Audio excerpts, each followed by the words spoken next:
আর বিশ্বনবী আফসোস করে বলেন, আমার উম্মত হবে ৭৩ দল, ইহুদি ৭১ দল, নাসারা ৭২ দল, আর আমার উম্মত, বুঝে থাকলে আওয়াজ করে বলেন। বিশ্বনবী বলেছেন আমার উম্মত ভাগ হবে কয় দলে?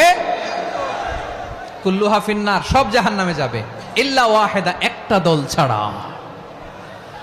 সাহাবারা বললেন, মান হিয়া ইয়া রাসূলুল্লাহ, সেই নাজাত প্রাপ্ত জান্নাতি দল কোনটা? আপনি কি আমাদের বলবেন না? আপনি মেহেরবানি করে একটু বলে দেন তারা কারা।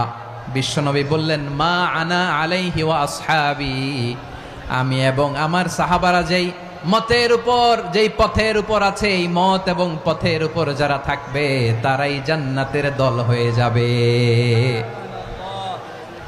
যারা আমার মত, আমার সাহাবীর মত এবং পথকে অনুসরণ করবে তারাই জান্নাতে যাবে। তাহলে প্রিয় ভাইয়েরা, আমরা কি আর ইখতিলাফ করব, কাদা ছোড়াছুরি করব?